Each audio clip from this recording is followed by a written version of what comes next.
有一件事儿我就特别想不明白啊，我不知道我自己把我的表妹介绍到我朋友的公司里边去上班是对的还是错的。我这个表妹呢长得非常漂亮，大学学的是空乘的专业，个子1.78米，就是人真的是特别的漂亮，没得挑，那大长腿啊。之前是一个很白净很自然很纯净的一个小姑娘，但是在这个上完空乘这个专业之后呢，我也不知道现在怎么回事啊，就是变得特别喜欢打扮的自己啊，就是每次见到她化的这个妆都是非常的浓非常的浓非常的艳丽，根本就不像以前啊。但是她的父母呢就是一个普通的双职工吧，就是一个职工岗位，就这么一个女儿，非常的宠她，是能宠到什么地步哈？能宠到只要是在自己的能力范围之内，几乎想要什么就给什么，就到这种地步了。前年是毕业的，找不到工作，然后他的爸爸呢给我打了个电话，说能不能介绍去哪里干个跟你一样的这种工作啊，去找活干。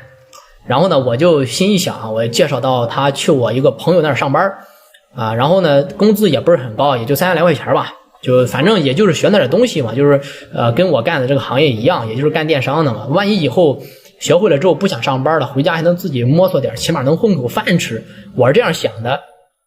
然后呢我这个朋友这个公司的老板也算是我一个不错的朋友，算是一个女强人啊，也是做电商的，一年呢也没有多少利润，大概是在200-300左右的利润吧。头发非常短，非常有干劲，非常一个清爽的女子哈，我对她非常的崇拜啊，当然也长得也非常的漂亮，就是那种有气质的漂亮啊。30多岁一个单身的女性。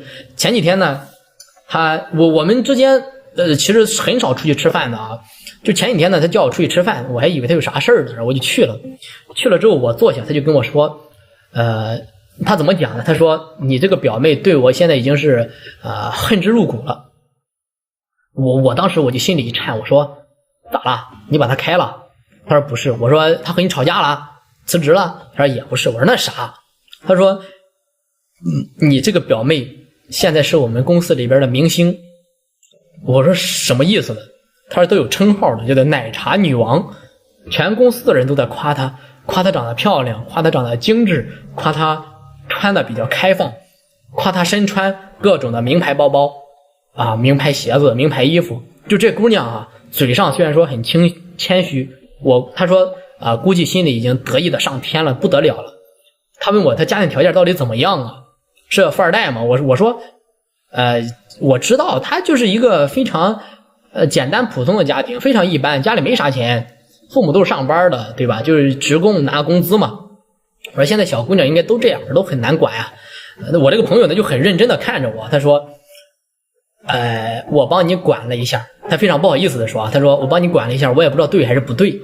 我说你不需要考虑这些事情，你就算把他辞了，我对你也没有任何意见啊，那是他自己的问题你不用担心这个我这边怎么样，你辞了无所谓啊。他说不是这个意思啊。然后他说他有一天下午刚到这个公司的时候啊，就一群的人就是围着他正在干什么呢？拆一个名牌包包，拆一个那个 LV。他过去一看，他说好家伙，那个包比我背的都贵，17800块钱。我说那你那怎么了呢？他说我说了他了。我说你怎么说的？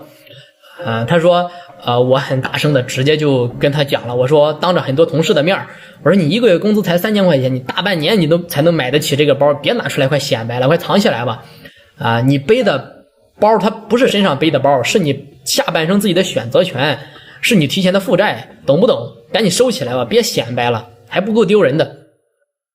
他说我说完这个之后，你表妹的眼神就像杀了我一样，然后呢还被这样一丝丝戳穿的这种恐惧的感觉。他跟我这样说的，他说你赶紧把你表妹喊过来吧，我们在这儿吃饭也挺近的，不然他得恨我一辈子，解释不清楚。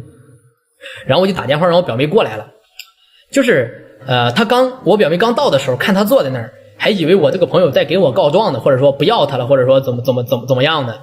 然后我表妹就先开口了哈，这个小孩哈就先开口了。然后他说姐我错了，我以后在公司一定要认真工作。其实他说完这儿之后，我的朋友都笑了，你知道吗？就一小孩23岁，对吧？一小孩。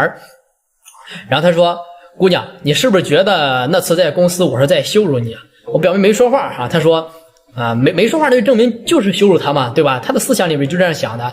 然后我那个朋友就跟他说，你说咱们都是女人，你现在这种精致，对吧，它是活给别人看的，但是真正的精致并不是你现在这个样子的，估计你爸妈都50、60岁了吧，都快小60了吧，对吧，就那点退休金或者就那点上班的工资，你也是刚上班，所以你知不知道所谓的消费自由根本就不是你想买什么就能买什么，而是当你的生活扇着你的脸的时候，你能够有资格有资本去给它挡回去，而不是让你落在你的脸蛋上。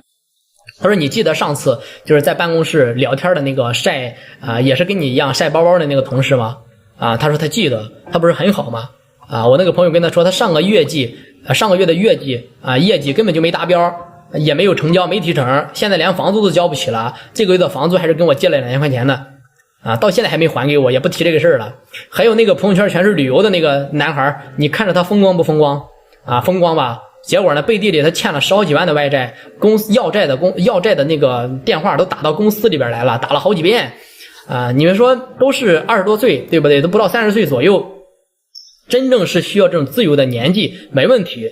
但是呢，你觉得他们谁能在老板让他们受委屈的时候硬气的说一句我不干了，不伺候了？谁敢？谁敢？别整天去教育职场，能进不进去职场还是另外一回事呢。除非你是一个富二代来体验生活的，那你随便，那无所谓，对吧？但是如果说你是一个普通人，从你为了那个 logo 掏空你的钱包的那一刻，你买的东西已经不是东西了，是一个可以要了你10年青春的枷锁，是你的负债。因为这种事情你一旦开始了，你就已经习惯了这种还债的日子，而且这种虚荣感根本让你停不下来，真的。这一笔没有还完，下一笔就来了，那一笔还没还完，你又忍不住再去买下一个，根本停不下来。然后呢，就是等着账单追着你还钱的日子。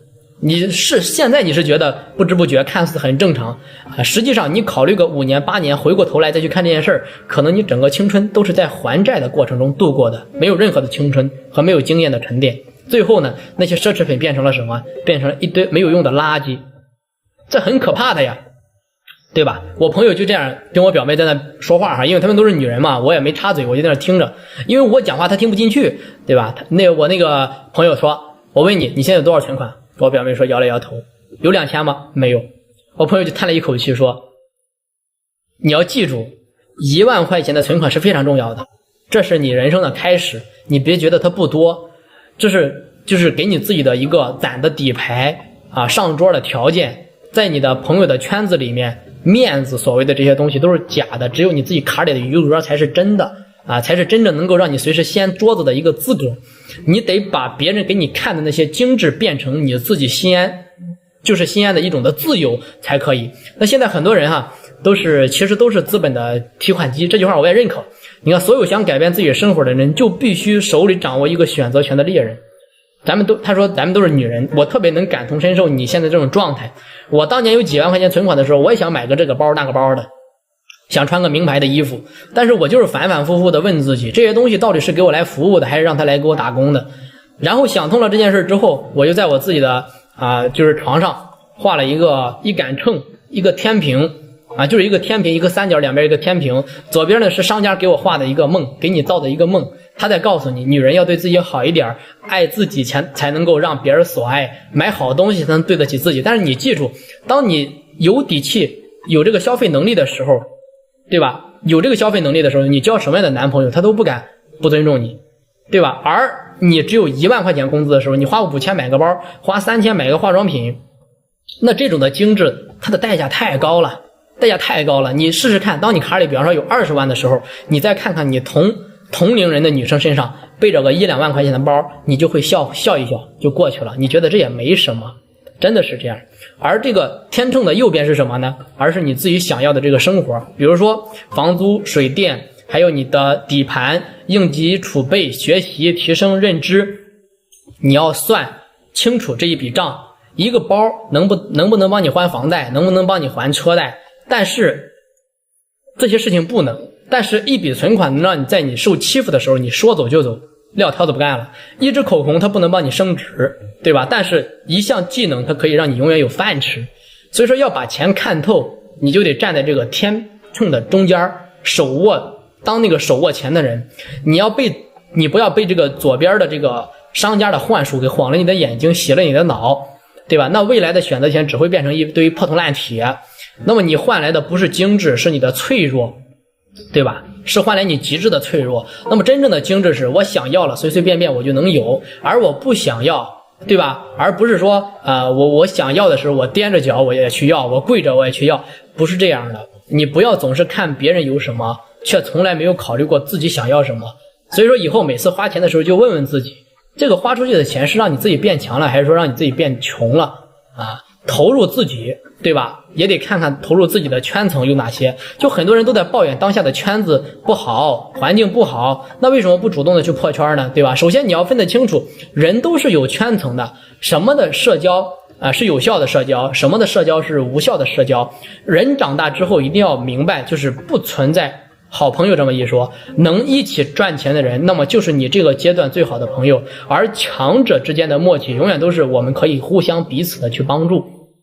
然后在职场上社会上，没有哪个同事会理所应当的去帮你，会带领你，更没有哪个领导会无缘无故的提携一个陌生人去欣赏你。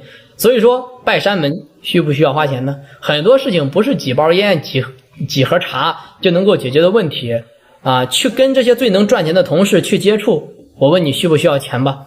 所以说把钱花在刀刃上，别觉得这是势力，这是进阶的定律，财富永远是一道防火墙啊！所以说他就笑着问我表妹哈，他说您看过《红楼梦》没有？你知道为什么刘姥姥最后还能拿得出银子进救这个乔姐吗？而贾府的那些挥金如土的大小姐最后都落成了什么？对吧？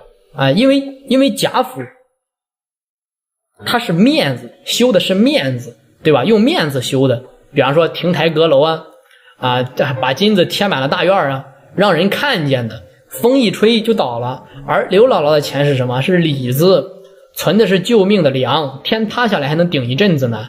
有点钱就挂在自己脸上和身上，用自己所谓这种高身份来踩低别人的人，都是在自己给自己掘坟墓啊！一场意外，一场大病，一场灾害，一场失业，都能够让你一次的就是清空。而真正聪明的人都在干什么？都在偷偷修自己的护城河，存一笔能够最起码能够应得你半年的这种的应急金还有永远不炫耀的那种的谦卑的感觉，有钱不外露还就是亲手把这个护城河你给自己填平掉。所以说你觉得命运它怎么会对你呢？他会不会觉得你精致精致呢？他不会，他只会觉得你蠢。那么等风浪过来的时候呢，第一个吞掉的其实就是你这种毫无防备的招摇过市的人。那我表妹说那应该咋办呢？我那朋友就说了4个字：藏富于内，守富于己就那些穿在身上那种精致的事情都是为了给别人看的，你要做的是真正把你的财富藏起来，把宝藏这个盔甲一件一件的在自己身上穿好。发奖金了别着急发朋友圈，先存进自己的账户存进自己的应急账户，涨工资了也别着急的换包换车先给父母和自己把最基础的这个保险给买了。而且呢，尤其是对就是对你身边这种就是对你这种身边这种留有这种善意和就是体谅的人，就是永远对你的身边的人要保留这个体谅和这个善意，永远都要这样。你不知道，因为你不知道你哪一天可能落魄的时候谁会是救你的那个唯一的那一个人，这个都没法说当然我不知道我表妹听进去了多少话反正是我都听进去了对吧？反正我每次跟她讲的时候，她都是左耳朵进右耳朵出，她根本就不听我的但是你看她但是我回来的路上我带着她，我开车带着她，我就看她思绪万千但是呢这件事我也不知道我做的对还是不对。你说我做的对吧，就可能改变他的人生的观念，对吧？价值观给他改变了。那说你说我做的如果不对吧，那人家还可能嫌我烦，多管闲事呢，对吧？真的，我跟各位讲，人真的是特别纠结不过再怎么纠结我劝各位一点，能挣到钱就别花钱，把钱存好比什么都强。